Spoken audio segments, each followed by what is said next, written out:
I had paused the recording, but I'm starting it now. Re-recording. Yep, re-recording. Perfect. Okay. Okay, good. Just wanted to make sure. But yeah, go ahead and talk about the course. Again, talk about. No, where you are right now. Don't start everything over. Just start from where you are about the All work right. experience So class. Yeah. the work experience component, Yeah. is there's only one requirement to do work, the work experience component, but there are also recommended preparation courses. We have also on their call our coordinator for the work experiences, Ruben. So Ruben's in the room as well, and Ruben can answer questions, but there are, although they are not necessary for they are highly recommended, and those are introduction to access services, acquisitions, technology, cataloging, and youth services. But the only one that's really necessary is foundations of library services. Okay.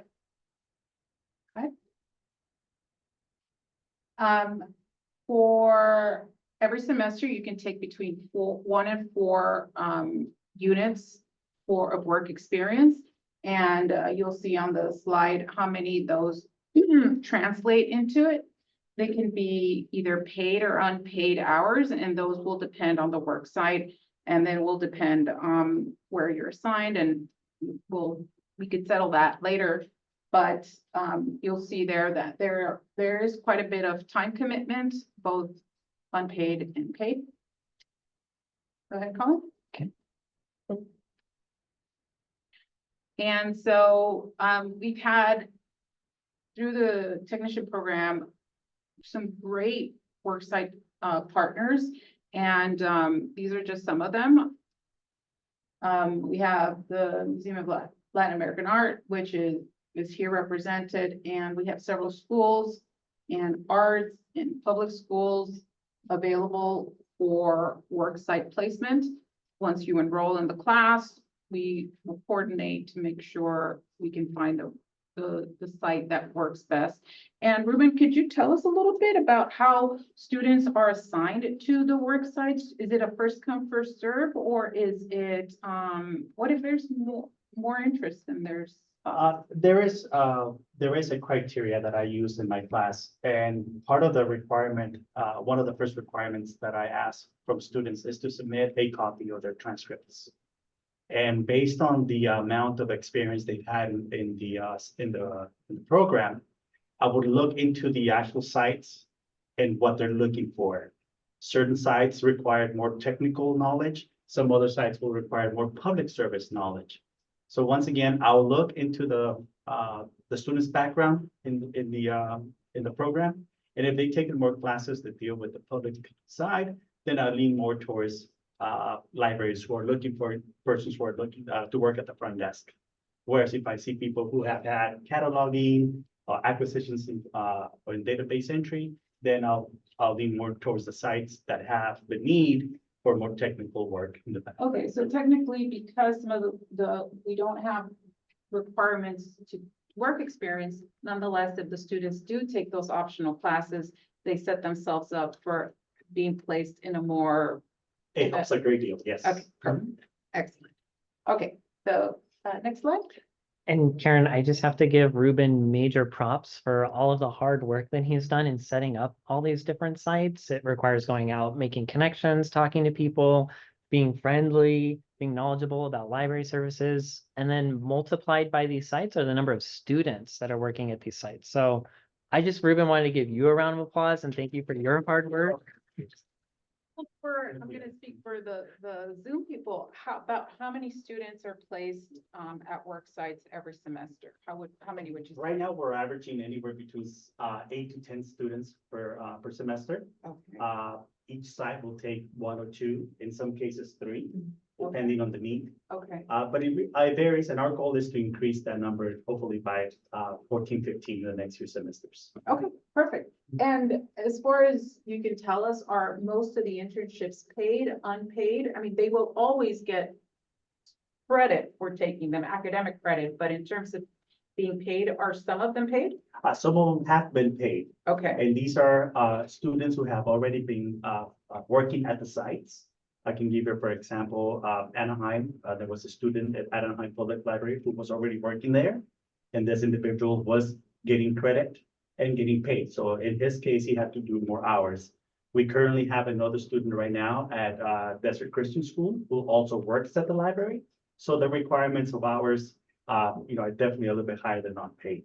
Got But it. yes, Got it. again, in the other ones where I actually place students, most of them are non-paid. Okay, perfect. All right, moving on.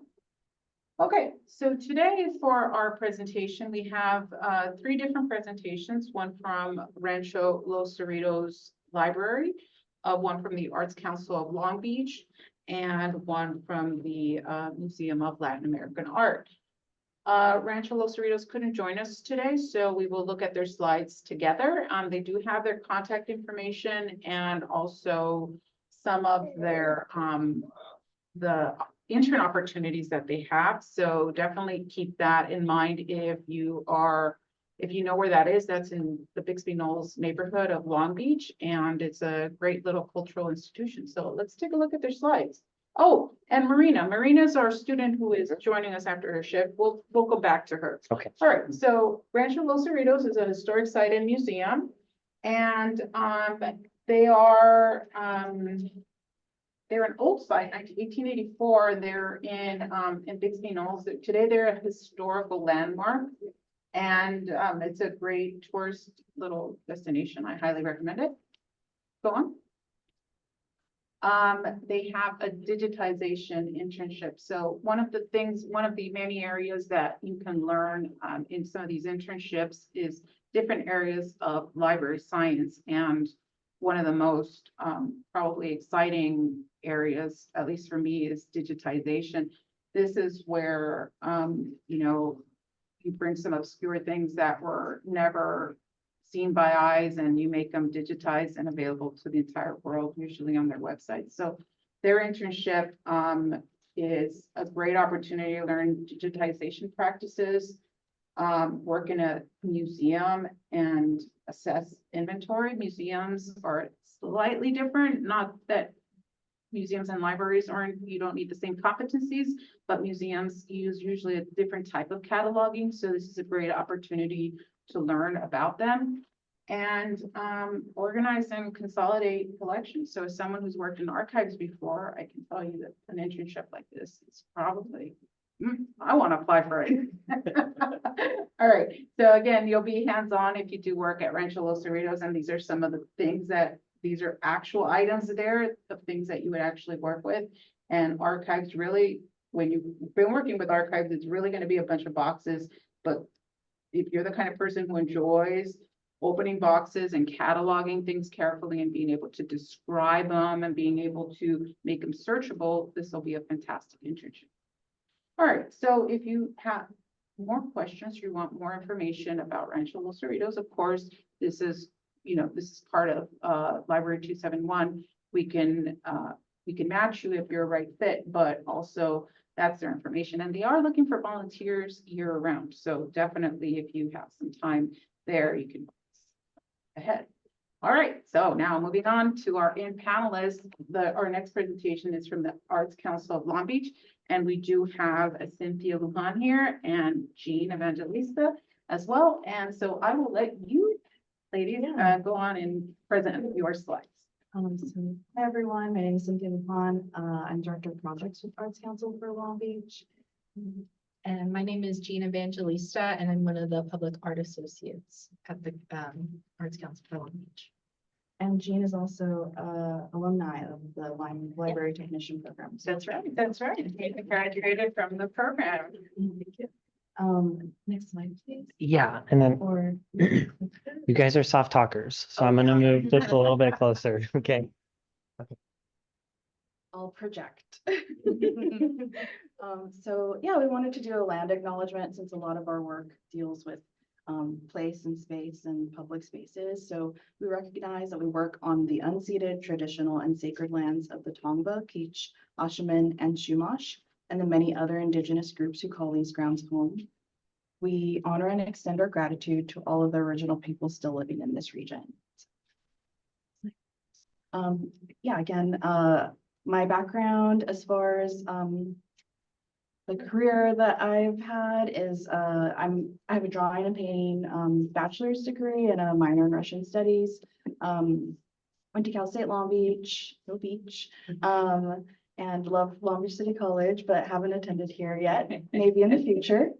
And yeah, I manage our public art projects. And one of those projects is the archive and map that we have as a resource to the public. So what that means is, you know, there's hundreds, and I would say over 1,000 artworks within the city of Long Beach that we have researched and cataloged different information for.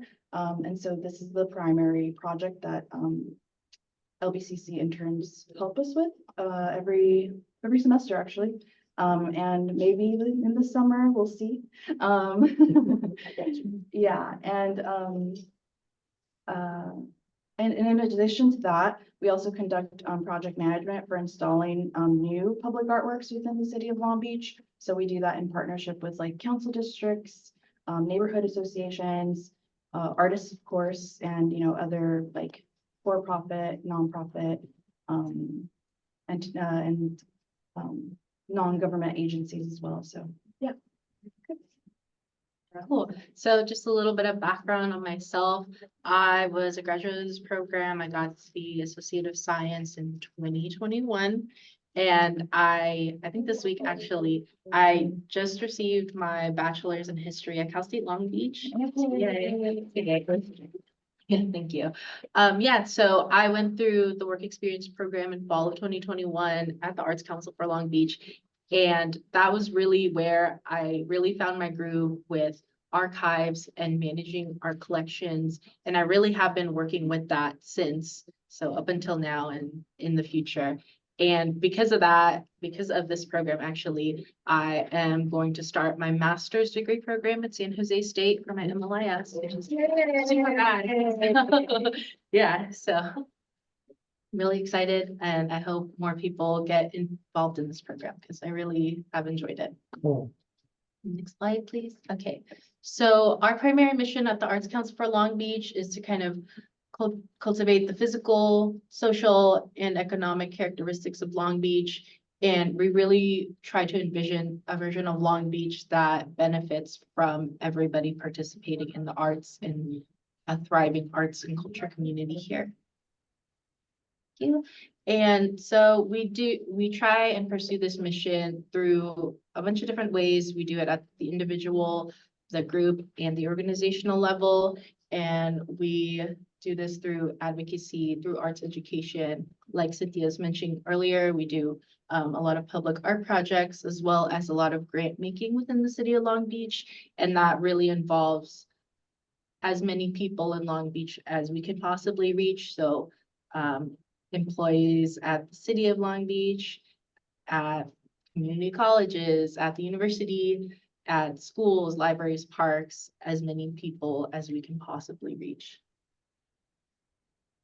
And so for today, we're kind of going to go over the kind of opportunities we have. So as we talked about earlier, our primary opportunity is to work on our public art archive, but we also have some programming and outreach events that interns can also attend to. And then we'll also go over a little bit about past work experience projects that our previous interns have completed.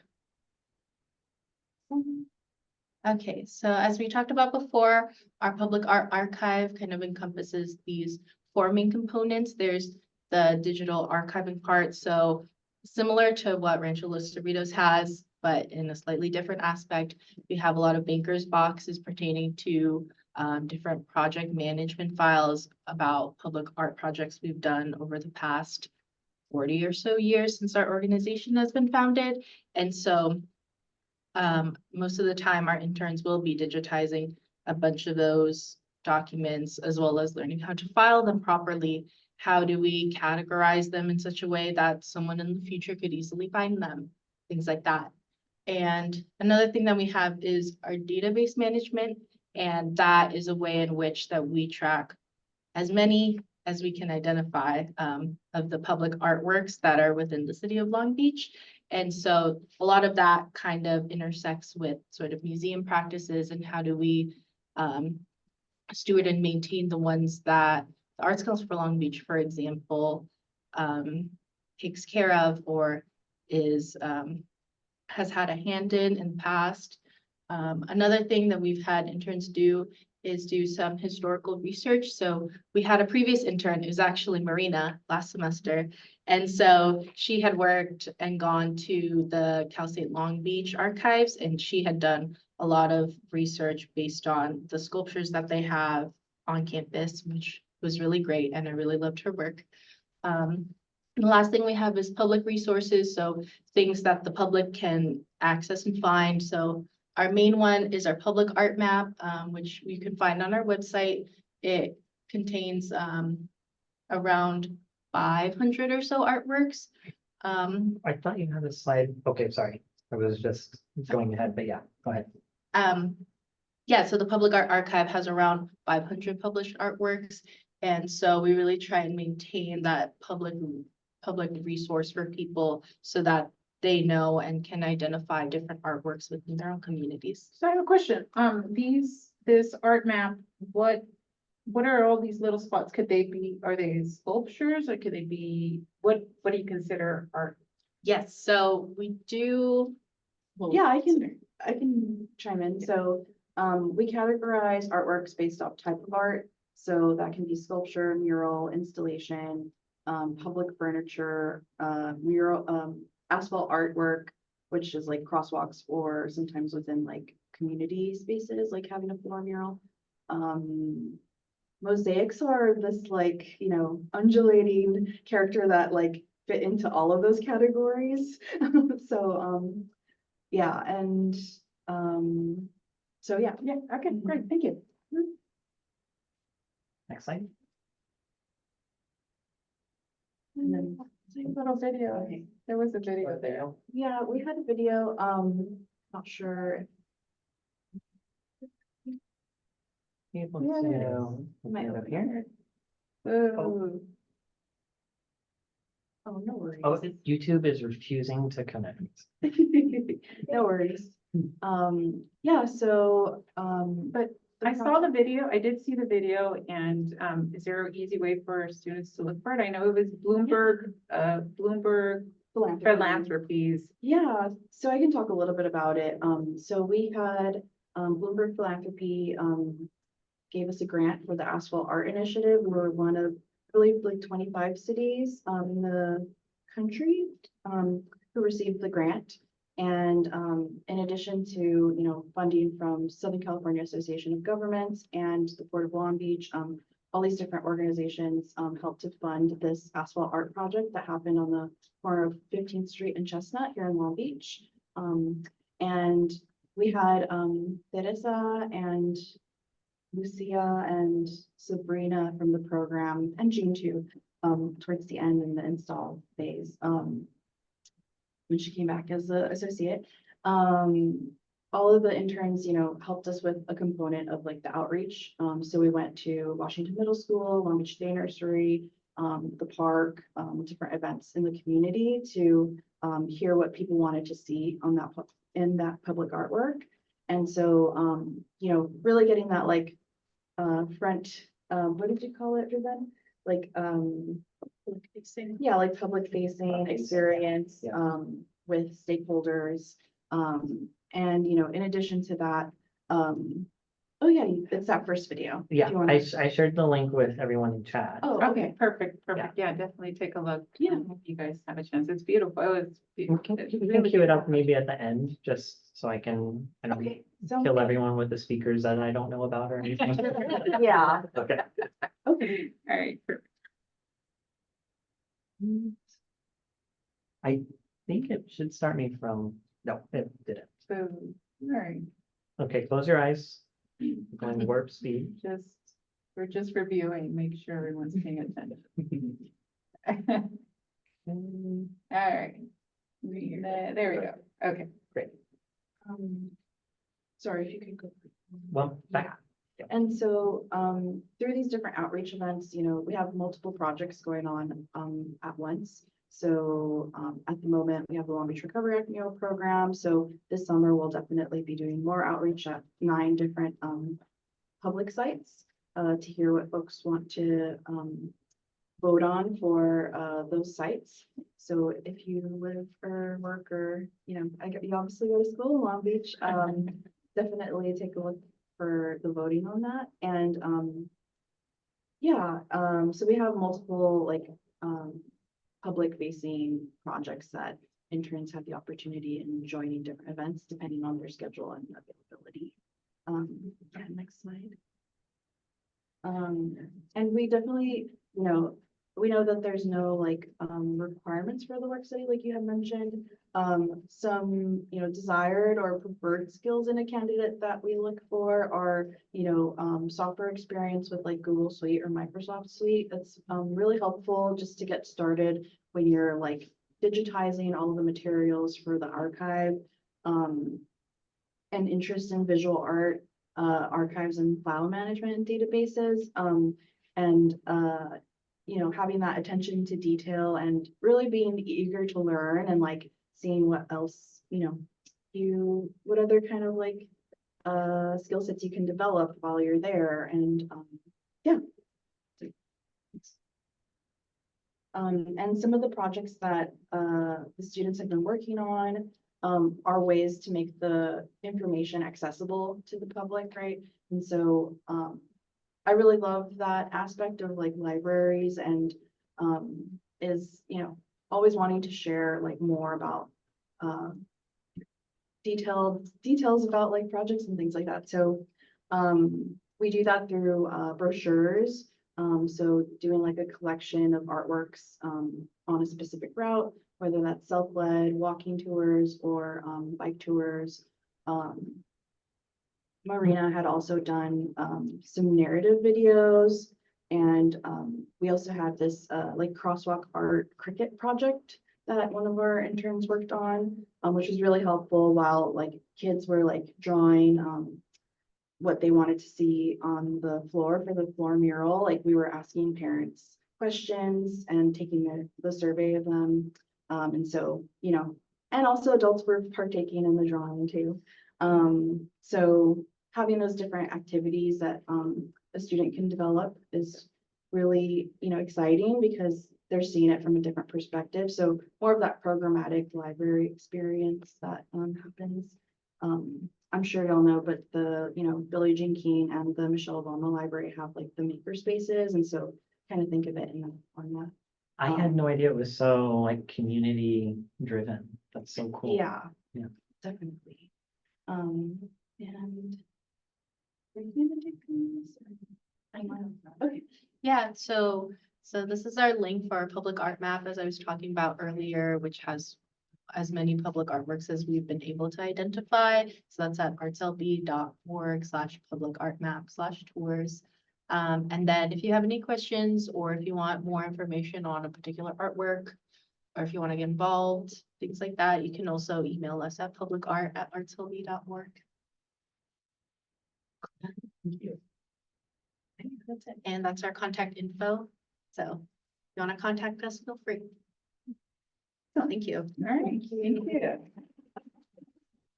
All right, and so now we have Leslie Menace from the Museum of Latin American Art, who will go and give us your presentation. Yeah. Hi, everybody. Hello, my name is Leslie Samar Jimenez. I'm the Education Programs Manager at the Museum of Latin American Art. And I am also an alumni of the LBCC Library Technician Program. I started, I think it was February 11th of 2020, right in the middle of the pandemic. I was working in an auction house. I remember I had interviewed at MOLA and I went through 3 rounds and I talked to all these people and didn't get the job that I wanted. I'm so glad that I didn't, because it put me on a better stage and it got me through so many other things and gave me the opportunity to enroll into this program and dish it out. And what was it, 12 months or even less, 8 months, really, one semester. So I'll talk a little bit more about what that experience was for me. I think the more and more I talk about my experience and I get to share about my experience at LBCC and my own experience and journey in being in libraries and museums, I come to realize that I've been in museums and libraries since I was a kid. When I was in 6th grade, I didn't want to take any of the electives in my neighborhood. And my middle school, that was in my neighborhood. And I told my counselor, can I just go be in the library and do like, I heard somebody's doing like an elective there. Can I do that? They're like, yeah, of course, go ahead. And so from an early age, I was like, yeah, do decimal shelving, putting them all, like aligning the spines, let's do it. So it's really a treat and a pleasure for me to come down here and be involved in museums now from libraries, to come from archives, from the nonprofit and for-profit sector, and to really just talk about what this program is, perhaps, illuminate, answer some questions, maybe some doubts, provide some other insight for people who are maybe thinking about joining the program or thinking of other ways to grow beyond this program, in library spaces, in art spaces, in community spaces, and in museum or institution spaces, or beyond, like law or medical libraries. Anyway, how about we start off with this PowerPoint? I'm going to start off by introducing the Museum of Latin American Art. If you don't already know, the museum is located on 7th and Alamitos. Well, Alamitos Avenue, between 6th and 7th Avenue. It's just about, I don't know, it took me like 25 minutes to get here because traffic was a little crazy. But we're just down the street, and we were established in 1996, November 2nd of 1996, actually. We're both Scorpios. I'm also from November 96. And since the museum has expanded knowledge and appreciation of modern and contemporary Latin American art, and Latino heritage too, through its collection, its groundbreaking exhibitions, stimulating educational programs, and engaging cultural events. If you've heard of our Dia de los Muertos festival, that's us. If you've heard of our Afro-Latinx festival, that's us. If you've heard of our Pride series that's coming up soon, our AP and Latinx heritage series, that's also us. Our vision statement is to be the nation's leading museum of modern and contemporary Latin American art and culture.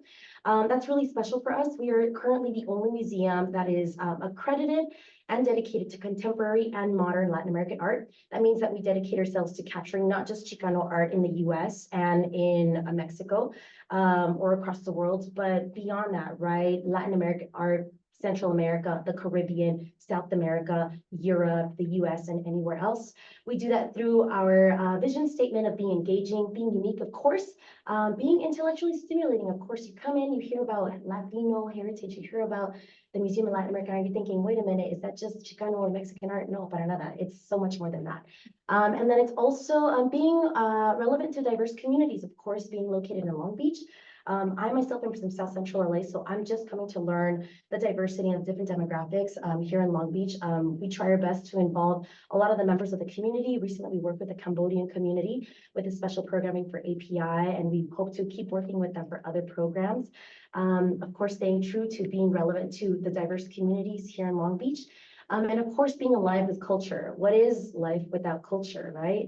We'll talk a little bit more about that as we continue. But so this is an introduction to the Museum of Latin American Art, MOLA, which is free every Sunday. The next slide will take us to the introduction to the research library.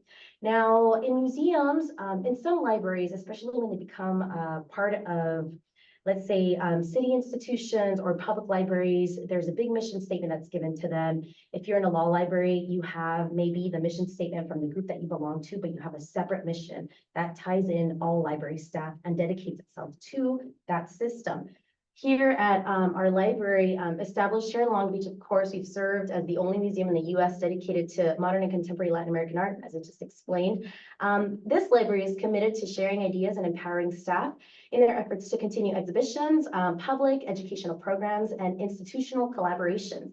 It's also dedicated to collecting and preserving the history of our museum exhibitions and our campus history. MOLA itself is actually, the building is like 100 years old. I think it just turned 100. It used to be Balboa Film Studios before Hollywood was Hollywood. Hollywood was in Long Beach through Edison Film Studios, and that's exactly our site. So there's a lot that's going on in that library to capture the history of our location, our campus, our building, but everything that's happened since November 2nd of 1996 to present day, even today, like by the minute. Our mission and values, inquiry, right? Providing open access to materials. That's super important as people who are in libraries. Second, inclusiveness or inclusivity, being open to diverse ideas and cultural backgrounds, right? With this idea of Latino, understanding even the wording and the changing nature or the changing nature of language, right? Coming in from Latino, Latinx, being all inclusive and understanding that language like us grows and is not just part or homogenous, rather we grow and we expand and we're all cross-cultural, we're all connected.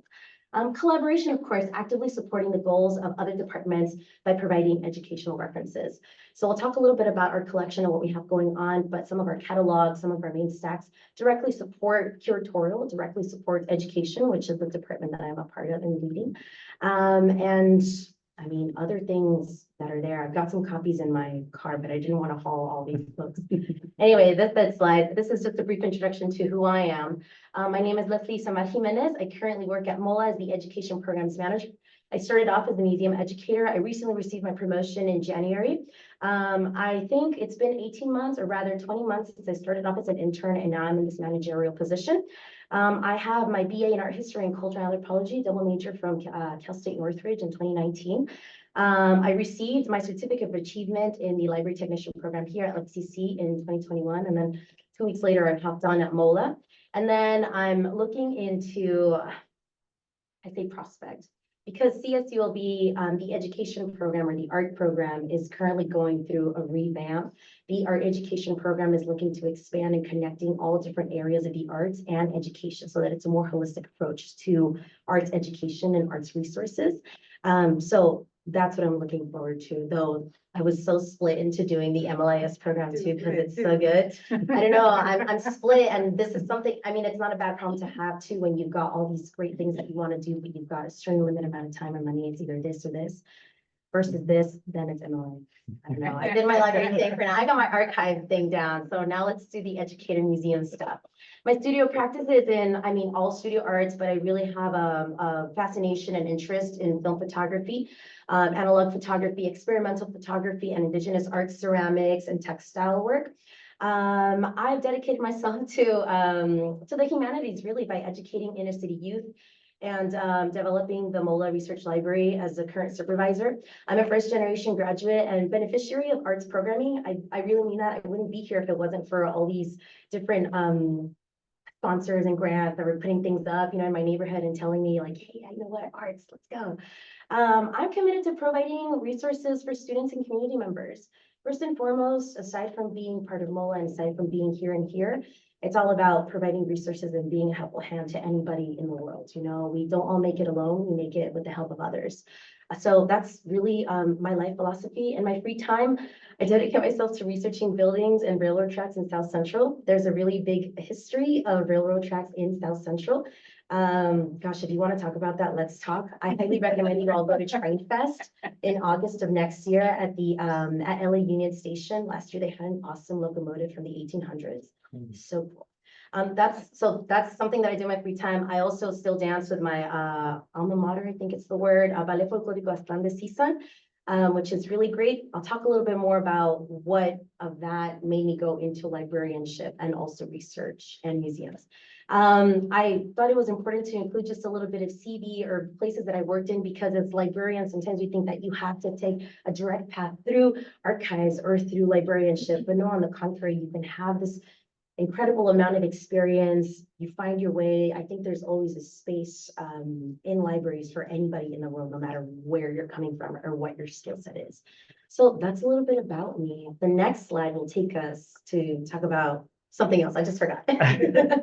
And Leslie, you were also featured in our promotional video for the library technician program. That's So I also shamelessly shared that link with the chat. So they're all watching here. Yeah, you won't believe it. Yeah. No, I highly encourage everybody to watch that video too, and I'm happy to support LBC.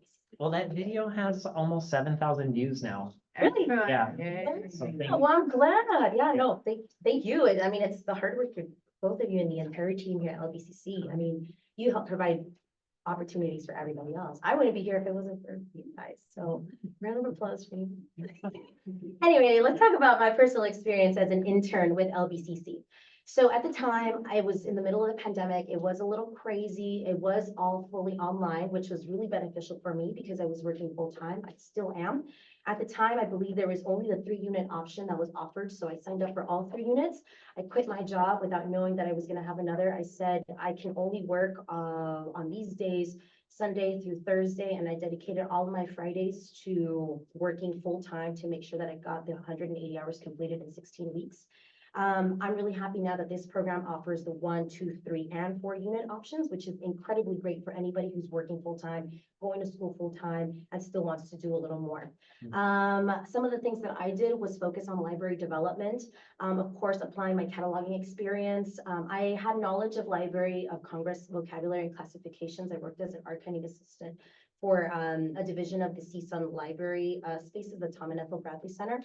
And helping digitize photographs from the Central American Civil War. So I took that in and applied that in that library space.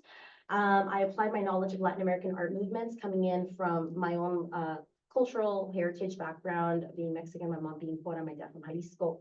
Applying my knowledge of art history in the US and Latin America, language, and of course, indigenous representation in titles, especially in anthropology. My accomplishment is what you see there, which is creating the MOLA Art Research Library Collections Management Policy. That's my baby, and we still work by it and work through it. But that was really one of the best things that I could have done, or that I really accomplished from this entire thing. I was happy to receive the support and learn so many things through the program. I mean, every single course was, oh, here's this, here's how it's reinforced, this is what it looks like in real time. Here are the different kinds of libraries that exist. Here's how you can apply yourself in those spaces. So it was really great to be able to do this. And now that's what the library is currently running on. If there are any other interns who are currently in this call via Zoom or anybody who's interested, there's a whole world of librarianship beyond technical services. Development is also a really big thing. So something to keep in mind. And Amy Alkaina, who is also a current intern at the library now, would tell you a little bit more about that. So I think we can switch off to the other slide, which is what the past projects have been. What has the MOLA Research Library been in the past? The pandemic put a lot of things on hold, right? Especially with the library at MOLA. Prior to me coming in there, I believe it was 1 or 2 cohorts who had been there who were not really sure of what kind of system they were running on. It was between Dewey Decimal, it was between Library of Congress, it was transitioning in between. So there are some catalog titles. I mean, there are some titles that are cataloged in both systems. What we're doing now is kind of recataloging those things.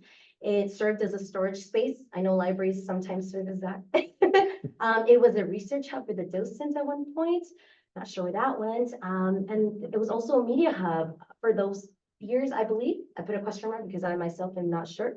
But that's what the past projects of the research library have been since I came in as an intern and established that collection management policy. It's been on a straight path of following these 5 current projects that we have, which are highlighted in the next slide. So the first one is recataloging our main stack titles with the Library of Congress classification system, developing our special exhibition catalogs collection, developing our special and rare delegate book collection, developing our MOLA publications collection, and weeding, of course. There's a bunch of stuff in there. Some of it is in not good condition. And as much as we love to hoard stuff or keep things and keep it for its value, sometimes it just doesn't belong. If it doesn't serve the purpose or doesn't serve the mission, goodbye. So those are our current projects for anybody who's watching. These are some of the things that you can get involved in, learn from. If you're not already familiar, happy to provide training, happy to work with that at whatever level. If you're already familiar with these kinds of things, it's another step to take what you have and take it to the next level. So the next couple of slides, we'll go over some of those projects, what that looks like on our end, and some of the tasks that you kind of engage in while you're working on these projects, depending on however many units you decide to enroll in, right? This project here is recataloging, of course, using our Library of Congress classification system. This here is a screenshot of our wiki library database. As you can see, our current catalog count as of like a few hours ago this morning is 1,315. That's the current title count that we have. And of course, that's growing every single day. We have Amy, who's right over here, who's helping increase that number this semester. And it's going to keep expanding. This is a great database that works for small libraries or even individual personal libraries. The subscription is relatively inexpensive, and it's also a really good way to get introduced into bigger databases for other library systems. So the classifications that we use are included there. If you already went through your cataloging course, then maybe they look a little familiar. If you haven't, each letter that you see there corresponds to a different kind of subject area in the library system. Since we are a specialized reference library that uniquely focuses in art, N is the classification that is primarily in our main stacks. But of course, we have a variety of other things like geography, anthropology, history, politics, linguistics, and other things that help support the artwork that is contained in our main stacks. So in this project, you'd be entering things into the system, labeling, shelving into a Wiki library database and main stacks. It's very physical, it's very technical oriented. Amy would definitely be able to give you some information on that. But that really kind of concludes or summarizes what that project is like. The following slide leads you into something a little more specialized, and this is where Ruben was speaking about some libraries needing a little more technical knowledge. It's not entirely necessary, and of course, I work with you or we work with you to make sure that if that's something that you're really interested in, you'll excel in it and grow with it. This is the exhibition catalog collection. It's an internal database. The reason we work with Excel is because working with specialized catalogs that are not necessarily books that you would have in a main stack, such as you do here at LBCC, requires something called an RDA toolkit, which costs money and also a different kind of knowledge and skill set, which we don't have currently. Maybe one day we will, but for now, the important thing is to index and kind of archive everything that we currently have and putting it into one system. So in this project, you'd be archiving, working with an archive of artists and exhibition catalogs from across the world. Of course, Latin American artists don't just produce work in the US, in Mexico, or in the Caribbean or South America, but across the world. So you'd be researching artists, countries of origin, and digitizing into this database. This is really good for somebody who is interested in archives and metadata, of course, entering subject fields for various kinds of titles. And learning more about Latin American art. The next slide will take you to the next project, which is another really good one. This was a big anchor for me, our Rare and Delicate book collection. This is an archive of first edition publications from the UNAM, the Universidad Autónoma de Mexico, specifically their anthropology department. Now, when I came in and I was looking over some boxes, I saw there was a big collection of books donated by, I believe, is an anthropology professor who maybe donated something to the museum or was good friends with somebody, an executive staff at the museum. So we have these awesome books that are in very delicate condition, but have really, really valuable information for arts in Mexico specifically. I'll talk a little bit about what that book is, but some of the tasks in this kind of project relate to researching and experimenting with book preservation techniques. So if bookbinding is something that you're interested in, or you have familiarity with, or understanding different approaches to protecting books that are maybe 100 years old or 200 years old, or assessing insurance values for those kinds of items, this is a project that you can take on in addition to adding it to our database. This book over here is really special for me. I will never forget the day where I was unboxing these things and I was like, wait a minute, oh my God, Allison Soliman, who are the VPs at the museum. You won't believe what I just found. You have no idea how valuable this book is. After the Mexican Revolution, the Mexican government decided to produce a bunch of volumes that were used to kind of bring all of Mexico together through the arts. So there are a series of volumes that connect the stories of the Mexican, country, the people of Mexico. After the revolution, we're all coming together through the arts. We all have one dance. We all have one kind of music. We all have this kind of story. We have corridos. This book specifically covers sones and songs of Mexico in the folklorico tradition. So me being a folklorico dancer, I remember going in and looking in through the songs of Jalisco, and I saw the music sheet, the sheet music for, gosh, it's just so special. I saw the sheet music for Son de Negra. And that's such an important song for the Mexican community. Son de Negra is like the song that you hear. It's the song that you learn when you're in the folklorico community. So to see that and coming in, being a mariachi performer myself, I was like, oh my God. And coming in and using this book in my own research when I was getting my BA and my thesis, I was like, wow, this could not be more like, what's the word, serendipitous? Yeah, so this book right here, I believe was maybe divine intervention or just, I don't know, putting myself in the right place at the right time, that I would come into being involved in a project where I get to protect this book and continue the stories and the significance of having titles like that in cultural and in museum spaces. So that's that book, and I just have to highlight it because it's so important. The image you see on the right, it's like this copy that's in the worst condition ever.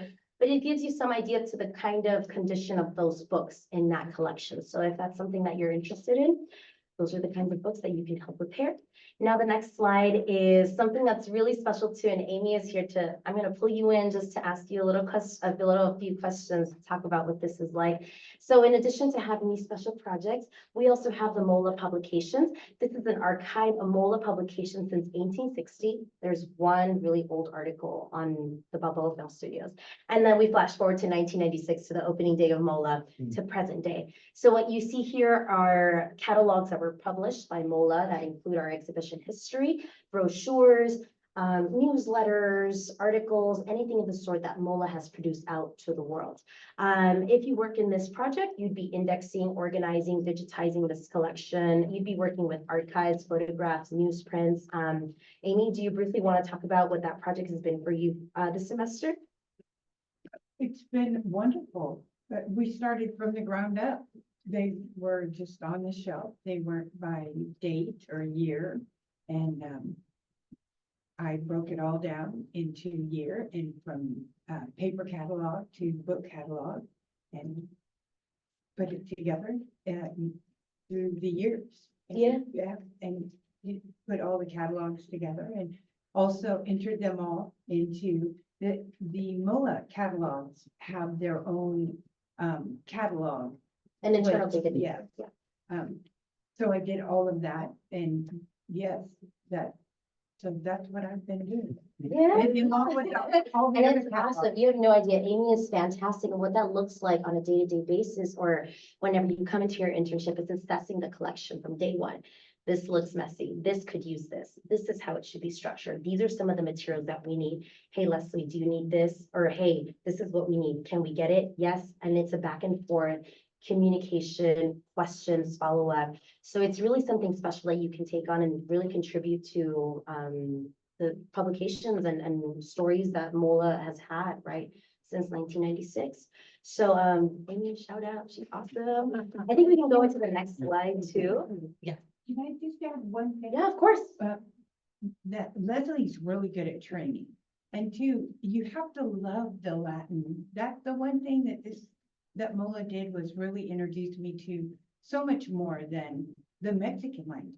There's so much there for you to experience language-wise that even when you think you speak it or understand, I understand or am able to read way better than I speak. I don't really speak it at all, but just opening up that experience of realizing that it's not just Mexico or Mexican.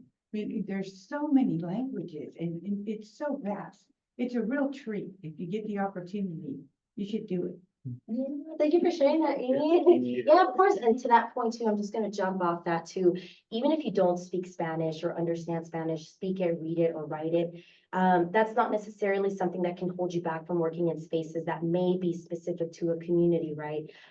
Because Latin America is not just Spanish, it's Portuguese, it's French, it's a variation of various languages given the colonial history of Latin America, right? So that's just something really important to consider, right? And that's also embedded into the collections manager policy when it comes to having our main stacks. I forgot too, this year is one of the books that I brought in as an example. This is a catalog of our permanent collection, which is something that's included in this collection too, and in the other slide that we just saw.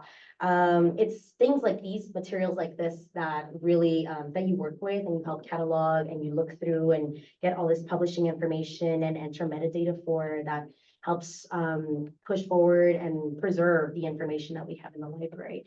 So I think there's one more slide left in here. Oh yeah, this is just the conclusions. Those are the current projects that we have.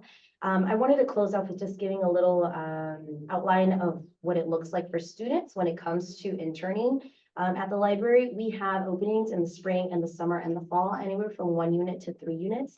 No more than 4 units. I don't know that 4 units can be done in 1 semester, but I mean, we haven't had somebody, but if somebody in the audience is feeling you know, Courageous. super courageous, then hey, échale, like by all means, we'll work with you.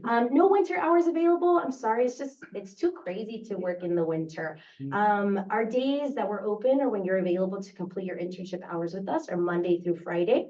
And some selected Sundays, at least one Sunday per month, from 9 a.m. to 6 p.m. You'll see that in the full slide. It's just blocked up a little there, but anywhere from 9 a.m. to 6 p.m. on those days. And the following slide will take you to the contact information for myself and Wesley Dougal, who is our volunteer engagement manager. So if you have any questions about anything relating to our research library, an application, an internship, or just dilly-dallying about libraries and history, then I'm there. I have a question. Mhm. For those of us librarian nerds, is your research library open to the public? If so, what do you need to That's a go in there? great question. So you might have seen in this PowerPoint presentation, there's a lot of development words all across. So our library is currently closed to the public because we are in development. There's a lot of stuff that's on the floor. Ruben definitely knows. And he's seen the small but very powerful changes that we've been doing in the past. I think it's 4 cohorts. 4 years now. Well, Four. yeah, about 4 cohorts. for Okay, sure. well, since I got there, it's been a little bit. Yeah. But still, so it's currently closed to the public. There are about like 7 different kinds of libraries, right? University libraries, school libraries, public libraries, special reference libraries. We're a special reference library. We are currently only open to museum staff. That's because many of the things in our main collection are not properly cataloged, so we can't necessarily have we can't have the public coming in if we don't know what's currently in there. But the hope is, and the plan is in this 3-year strategic plan that was also developed, that we might be able to open up the doors, if not to the public entirely, by appointment only, similar to what LACMA does with their own art research library. So that people can come in, and of course it's selected books, of course things that are in the higher value side may not be presently available for everybody immediately, but certainly things in the main stack collection would be available to all. But to answer your question, no, it's not currently open to the public, but in time, perhaps we get grants. Well, I know that gets us to the 6 o'clock hour, folks. So if you are on the Zoom call and need to sign off, that's okay. We will stay a little bit longer, just a few more minutes, so we can ask some questions about maybe from if Colin, can you check our Q&A and see if anybody has any questions for our panelists? Specifically, I'm interested if, like, from the students who are watching, what if someone's never worked in a library before? They've just been in libraries and studied in them. Like, what do you think are the best skills that what they call soft skills? What can you bring into your work site that you really would think like that's a good candidate? So we'll start with Jean. I think one of the best soft skills you should have is kind of having this inner relatability with people, especially with work sites or places that are really public facing and you have to interact with a lot of people, having that sort of personable, kind and sort of charismatic personality and trying to relate to people is definitely really important. And something you can definitely pick up on the way of, just living life. I would say, something that this program has really like brought to light for me when seeing all our students go through it is, really identifying how like collectors are like archivists and, historians, and there's so many people nowadays that are collectors of so many different kinds of things, like enthusiasts, like, and so, having that transferable skill of like, an interest of like collecting specific things, whether that's photographs, objects, like virtual collections, right? So I think that's something that Like having can an be eye adaptable. for like. More than an eye, like I would say more of an obsession. Yeah, I mean, Yeah, you're talking about the trains, Yeah. the We went there. railroad tracks. Yeah. You're talking about like Bonfodico and like, I'm like, Like librarians are just fun people, you know? Honestly, I wanna come and like do the library program too. Yeah. Yeah, I would say just having that kind of enthusiasm for, you know, diving deeper into a subject. And yeah, I think that that transfers pretty well into, you know, being obsessive over Yeah. metadata and stuff. Yeah. So I'm definitely guilty of that. Yeah, well, you know, I think first and foremost, it's going with what you enjoy the most for yourself. I think we're coming into this space in the world and even in the digital realm, right? On our phones or on our computers, where we start seeing that there's an expansion of knowledge that goes beyond just school. Understanding that there is information that's accessible in various avenues through various media. And it doesn't matter if you speak one language or two or three or none, there will always be a platform for you to kind of take that space and push forward with it. Libraries are that similar space where it doesn't matter what subject you're in, there will always be a specialist librarian for it, whether you like trains, whether you like art, whether you like mechanics, law, medicine, public health. I mean, every single, I'm sure LBCC does this, but the Cal State system has a librarian dedicated to every single discipline that they teach in their university system. So it goes to show you that it doesn't matter what you major in, you can always end up as a librarian assisting in that space. I think more importantly, when it comes to librarianship though, whether you're in special references, where you're doing like back-end stuff or backroom stuff, or you're public facing and you're doing programming, one, at the core of everything is empathy, having an understanding that not everybody knows everything, and that's okay. None of us know anything really, when you think about how much knowledge there is in the world. So being empathetic and understanding that somebody's coming to a library or to you because they really want to know. And then you personally, as somebody who's in this space, having that thirst or kind of drive for curiosity. You hear something, you're like, I wonder why. You're right, that's true. And you go in and you Google it and Googling and Googling and Googling. So I think the term is just inquiry or being really obsessive, like obsessed with inquiry, really. When you do your deep dives, and I'm sure many of you here, if you're enrolled in the program or if you're still connected via Zoom, if you love going on deep dives, asking your questions, getting answers to all five, who, what, when, where, why, and how. And understanding your Boolean operators, because that'll really, really help. So that's getting more into hard skills, but more importantly, I think it's that intention and genuine curiosity to understand more. Yeah, absolutely. Yeah, not just for yourself, but for others. So empathy really is the first. I agree. Professionally, I'm a law librarian. So I started off as a student worker and I didn't know diddly squat about law or terminology or what the Latin terms of law mean. And probably I still don't, but what I was good at was inquiry, being curious. And I have sort of like a hunting dog instinct in me. So if you empathize with that, where somebody says, Obsession. I become a little hunting dog and I need to find it and I won't stop until I find it. So if you do feel as a student, you're watching and you do have that drive in you, this experience or the library of science information world might be for you. So definitely inquire here at LBCC whether you can take some of these classes. We highly recommend it, as you can see from our panelists who went through the program, that this will be great for you. And so we have a question. Marina's here. So yes, hi Marina. Marina's our student. Do you want to come Come on up. and say really Thank you, quickly? Ruben. We're going strong. There's still 14 people in Still Zoom. 14? Yeah, Okay, hanging out. all right, great. So do we have any questions from the chat?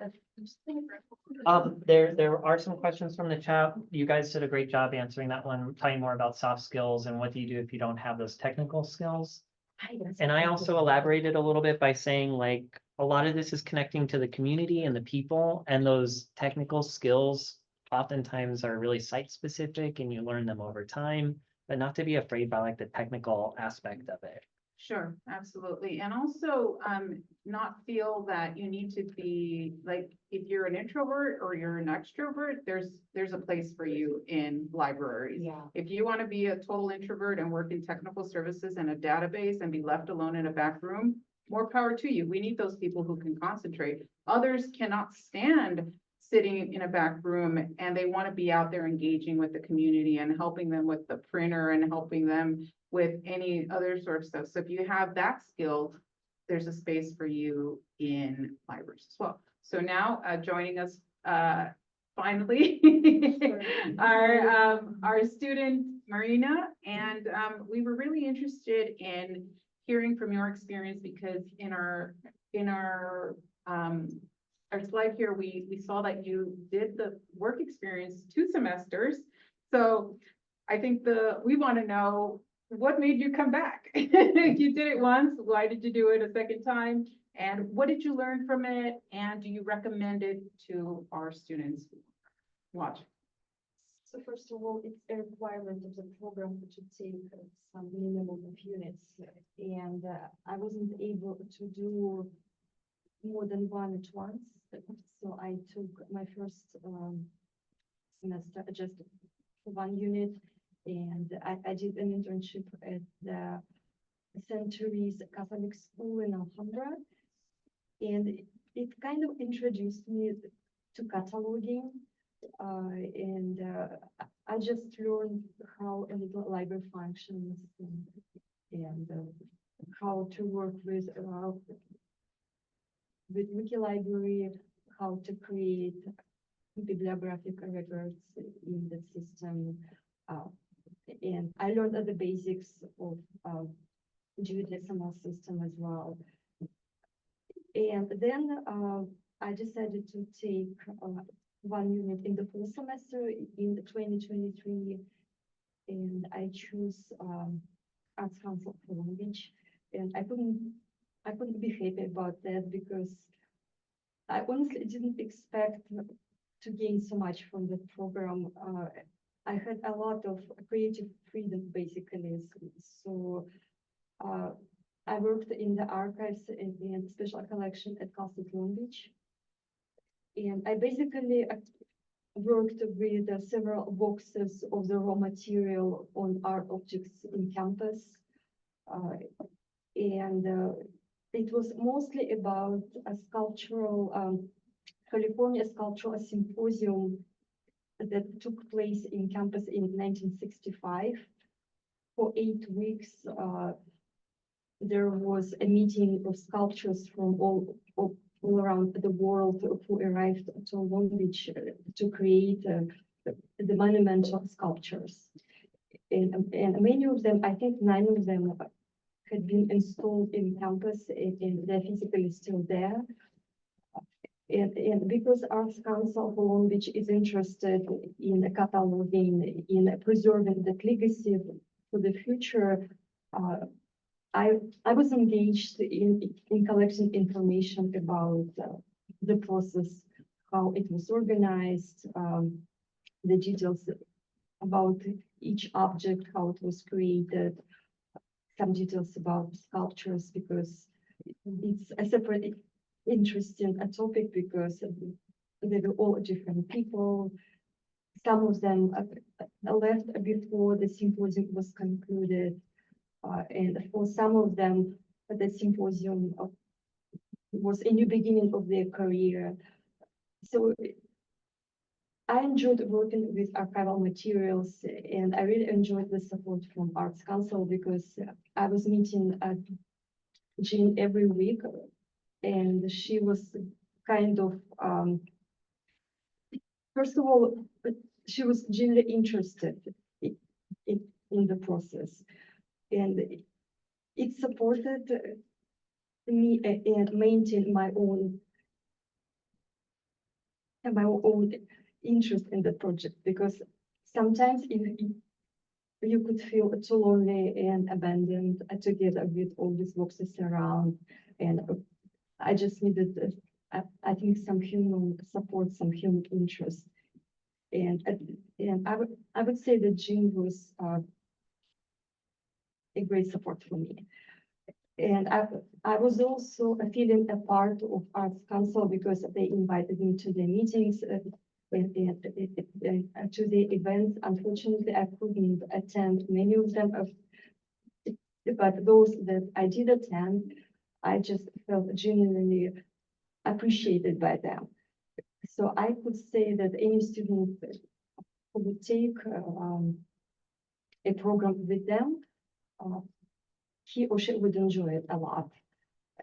And I can just, I would like just to express my gratitude to LBCC and Arts Council because I really felt appreciated and I learned a lot of things. And you've told us too that you're interested in pursuing library to make this your profession. Is that correct? Yes, it was a long way because I was a history major and I also started working at Castle College Library when I was in the beginning of my master's program. But I didn't plan to continue working in the library and to pursue any career connected to the library until I graduated. And basically I looked around and I realized that my working experience is here in the United States is mostly connected to the library. So that's how I ended up coming to LBCC and taking classes, taking an internship as well. So it was a long way and it was really difficult to find a job too. It's very competitive a job market right now. And also I was mostly interested to work in an academic library, and academic libraries are part of the university system. And we all know that unfortunately it's a financial period of the budget cuts, and many CSUs have budget cuts and they close hiring, etc. So it took me for a while to find a job. And we will see what happens next. I think I would really like to become a librarian too at some point. Right. Yeah, but you are working currently at, can you tell the, At Cal State Dominguez Hills. okay, great. So you're working there. Yeah. Yeah, that's great. Yeah. Unfortunately, it's not a permanent position because once again, because of the budget cuts, Sure. they cannot take an obligation for a longer period. So we will see what will happen next. Well, we really thank our panelists for coming here to Long Beach City College and telling us about their work sites. Definitely, if you're watching and you're interested in these sites, please talk to one of our staff here and we'll make sure to connect you. But again, Long Beach Arts Council, Museum of Latin American Arts, first alumni, thank you so much for joining us. Go Vikings. Bye. Go Vikings. Colin, thank you guys. Yeah, If we could go back to the list of libraries that you have Okay. on the slide. Yeah. I'll make a brief announcement. In addition to our work sites, I am really, the ones you see on the slide, I'm really proud to announce that this summer, we will be joined by the Mount San Antonio College Library, as well as Santa Monica College. They've been approved, and hopefully they will be starting interviewing students for this semester. So definitely our work partners are increasing by the day as well too. So So- when will these sites come on board? So They're on board all- as we speak. No, actually, I'm trying to get some students out there for the summer. For the one summer. minute course. Okay, And perfect. both libraries have shown interest. And they're actually eager to start interviewing some of our Some members students. that are already enrolled in the summer. Again, Santa Monica College and Mount San Antonio College are in, if you're interested too. Perfect. yep, everyone is in chat is saying it's very helpful. Thank you. Shout out to Leslie. Nice job. Yeah. All right. Okay, everyone. Stop now. Yep, sounds good. Well, Thank you. Guys, All right. thank you all for being here. Have a good night. everyone.